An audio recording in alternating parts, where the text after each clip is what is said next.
Welcome back, everybody, to today's podcast. This is a really fun topic I've been looking forward on my list to recording for you guys. And it's one that kind of triggers a bit of a thing for me because, as I'll explain later in the podcast, this is something that I used to be really, really, really good at and won awards for in companies back in the late 80s, early 90s, showing my age there a bit. And it's something that I really struggle with now. So I thought, well, I'd do a podcast about it and have the conversation around these two topics. So today we're going to be talking about marketing versus prospecting. And the triggered word there is, for me, is prospecting, because I used to be really good at this. And I'll tell a little story later on. So, yeah, that's kind of the premise for today's podcast. We're going to talk about how this may be the missing link in some of your business strategies, and what you're likely doing well, probably really well, and then maybe what you might be avoiding. We all know what we're really doing well, because we're doing all the things. We're showing up on our socials, we're creating value, we're putting messages out, but the clients still aren't coming. Sound familiar, anybody? I mean, this is I think just an everyday thing for business owners. Because social media is such a big part of what we do as a business, a lot of people think that marketing kind of starts and stops with social media. And of course, that isn't true. It's there are other things to take into consideration. We've got direct networking events, business to business networking events, and so much more, whether you still do print advertising, whether you have advertisements, and even some businesses, particularly tradies, have still run ads, and like the likes of the yellow pages and printed media books and website, obviously. There's just so much to consider when it comes to marketing. But this episode is really tying into the fact that marketing alone just simply isn't enough, whether it's across all the channels that you think of, and whether it's marketing yourself, and why prospecting might be the missing link for you guys, and why you didn't even realize that you're actually avoiding it. So I wanted to have an open conversation today around marketing versus prospecting. So, first of all, let's look at the origin of these two words, because this plays a really important part in us sort of moving through this conversation. And a little side note, I absolutely secretly love the etymology of words, the origin of words. So you may see a little bit of a theme coming through in my podcast. I want to share more around the history of language and the history or the root of a lot of words when it's pertinent. I'm not going to bore you guys to tears with my obsession about finding out about the history of words. So let's have a look at marketing to start with. So, marketing from Latin is mercatas, and that means to trade, buy, or sell. So, marketing is all about creating awareness and interest. It's putting yourself out there, putting yourself on the shelf to be seen, and making sure, essentially, that people know that you actually exist in the world of business. But prospecting comes from the Latin prospectus, so a view, an outlook, or a distant sight. So in the 1800s, prospecting was used during, of course, the gold rush. People would go out and actively look for gold. So it meant sifting, testing, searching. So you're prospecting. So, as a comparison for you guys, so we can kind of see it in a working sense, marketing is setting the stage, and prospecting is literally panning for gold. And if you're only doing the former, think of it like you may be steering in a river and hoping for the gold nuggets to literally float by. So that's marketing without prospecting. I love that analogy. So let's talk about what the actual difference is between these two and break it down a bit more. So, marketing equals attraction. So, you might have heard the term attraction marketing. So, social media posts, podcasting, email newsletters, branding, etc. It's one to many. So, that's one example of a marketing effort. So, whether that's a podcast or a post or something on your website or a newsletter. So, it's one to many. So, you're putting up one post and lots of people are seeing it. And ultimately, the end result is to build trust plus curiosity. But essentially, it's mostly passive. So, it's quite a passive way of reaching people. And then prospecting is essentially action. So, marketing is attraction, prospecting is action. So that's actually reaching out directly, starting conversations, and actually asking questions. So this may come in the way of a DM outreach, follow ups, referrals, and invitations to have a discussion or have a chat. It's essentially one to one versus one to many, like marketing. And it's a high conversion when it works. And we'll get into that a bit later on. And truthfully, it scares the absolute shit out of most people. It feels really, really scary because you're putting yourself directly into a conversation a lot of the time with strangers. And it feels really, really, really hard. So that's why a lot of people don't do prospecting. So now I'm going to share a little bit of a story with you guys, harking back to my late teens, early 20s. So this is, I think it would have been around maybe 1992, 1993. And I've spoken about this previously before in previous podcasts about how basically pretty much I had no fear when I was that old. I attached myself to anything that I think could make a buck, if I'm being honest. I started my own businesses. I used to produce and sell what they were called children's knitwear in a very fancy dancy store in New Zealand called Ballantyne's, which was a really high end department store in Christchurch. And yeah, I just kind of really had an idea and I just ran with it. And one of the things that happened back then was I actually got introduced to a really amazing networking marketing company, so a multi-level marketing company, and they're still going to this day. I don't affiliate with them anymore because it is a low-ticket item, but they have some fabulous products, and it was around the beauty realm as well. And this is 1992, people, so this is before the days of computers and cell phones and kind of just stepping into that age and that arena.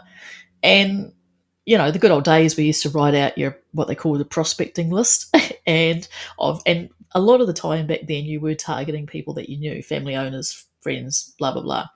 But me, being me, didn't want to do that because I was kind of pushing against the grain a little bit. So I literally got out the phone book, and back then we had white pages as well as yellow pages, and I would literally cold call people, and I would literally peddle my wares, what I was selling. And again, it was a great product. I wasn't ripping people off or anything like that. But I would literally cold call people in my area because you could kind of target people in your area because you had local white pages and yellow pages for the area that you were living in. And boy, have times changed. And I would call these people and just talk to them about the opportunity.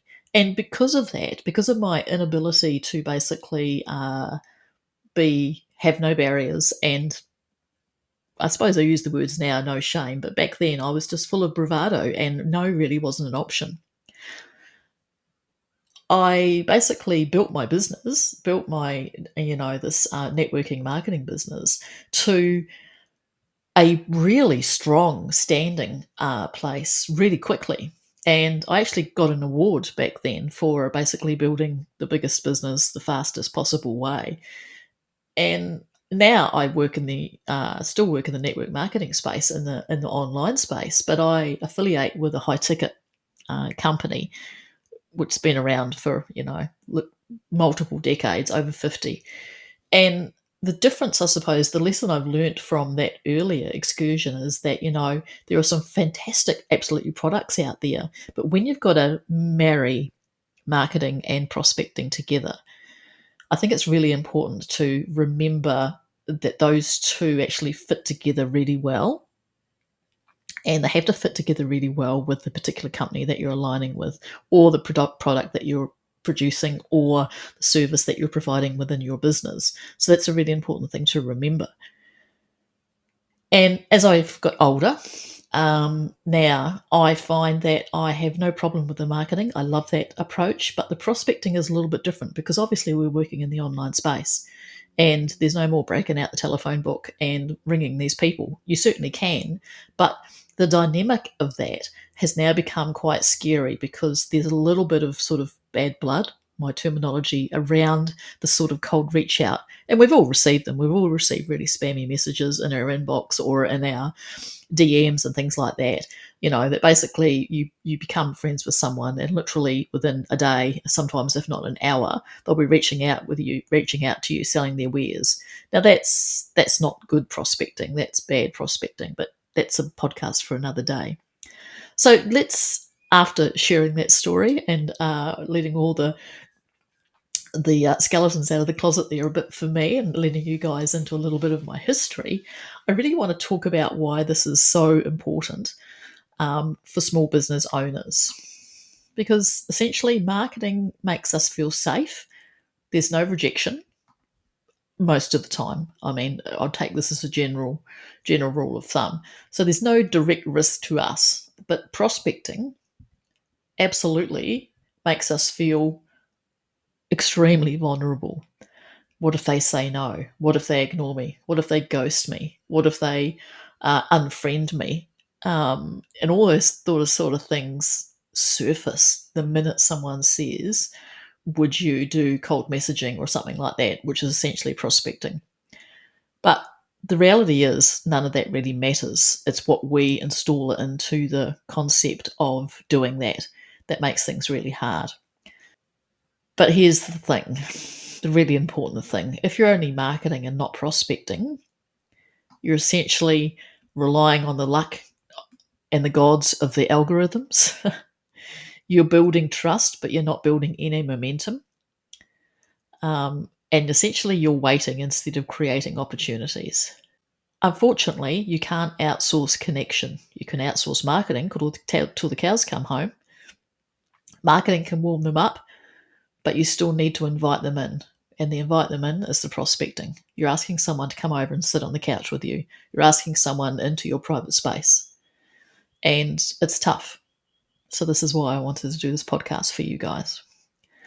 So I wanted to share some practical tips to kind of bridge the gap a little bit, or start the conversation around how to bridge the gap a little bit. So every week, I think it would be good for you guys to pair your marketing with some intentional prospecting time. So actually put a slot of time aside for the prospecting and start scheduling it in. So turn your content that you're producing, so turn that content engagement into actual conversations, and use the CARE approach for prospecting. So CARE, CARE. So you're going to comment meaningfully, not just, do a thumbs up or do a heart or whatever. You're actually going to comment after reading the person's post, not some just generic, love this, I'm so happy for you. People can smell that a mile away, if I'm being honest. So you need to comment meaningfully, the C, or A, ask a question. R, relate to their content. And E, then if appropriate, extend an invite. And that may be in a private message situation. But you don't want to be just going in all guns a-blazing. This is very much a longer term approach. So yeah, use the CARE approach for prospecting. Comment meaningfully, ask questions, relate to their content, and then extend an invite if it's appropriate. And you can reframe it You're not bothering anyone. You're actually offering a solution. You're actually offering a solution to have a conversation. So, what happens if you do one without the other? So, marketing without prospecting is essentially applause with no sales. We've all got the people that love our posts, right? On social media. And I suppose they're not really your audience, but you always have the same habitual people that like or love your posts or comment on them. So, marketing without prospecting is applause with no sales. So, those are the people applauding what you're doing, but essentially they're not converting into anything that's going to create you any sort of income. And prospecting without marketing is very much what we call the hey girl messages. They're salesy with absolutely zero trust, and you don't want that either. So, it does a tender balance. So, when you do both, you've got brand plus business or slash income that's going to grow with consistency. And this isn't a, 5-minute wonder, everyone. This is quite a long term. Think of this as a long term approach. So I want to finish with a simple question. Are you only marketing at the moment? Because I really struggled with this. I really struggled with this when I got into the high ticket arena, because there is an element of, yes, you're absolutely marketing yourself and your personal brand, or are you also prospecting with full intention and full heart behind it? So not just going in all guns a blazing looking to sell someone something. You're actually talking to them about an opportunity that aligns with you, whether you're in service industry like I am, as well as being in the affiliate field, or whether you're in affiliate marketing as well, but you're in low ticket. You've got to be going forward with the intention of whatever you're producing, whether it's a service or a product or you're working in the network marketing space. You've got to go in when you are prospecting with the intention that what you have to offer, you wholeheartedly believe is for them. Because otherwise, you're just the salesperson down at JB Hi-Fi that's there to make a quick buck, and then that's it. And believe me, everybody will see that a mile away and they will run for the hills. So you probably won't even get into a conversation. So this is a really sensitive subject for a lot of people, and I would love to hear your feedback like normal. And please feel free to share this episode. Please feel free to like it or comment or give me your feedback on what you think. I would love to hear whether you believe marketing and prospecting go together, whether you are doing marketing, whether you are doing prospecting, and how you find it. Does it scare the bejesus out of you? Because it sure as hell does for me. And I think when it stops, maybe you're not doing it right. Because I think prospecting, you have to have a little bit of a protection mode inside you that this feels so out of character. But at the end of the day, you're having conversations. That's what it comes down to. Not all conversations will convert. Not all conversations will feel good. But it's the old adage, you don't know until you don't know. So if you don't ask, then you've got no way of knowing whether that person may need your service, product, or whatever it is that you have available to prospect to them. But as a freebie for you guys, I realise this subject is really tough for many of us, as I said, explained, including me, as I've got older. So I have actually created a free guide for you guys. It's a cheat sheet guide. So it's the marketing versus prospecting cheat sheet guide, and that's available on my website, Freedom from the Desk, but I will put a link below. So thank you so much for your time today. It's been a great podcast. I've really enjoyed doing this one. And until next time, have an awesome day.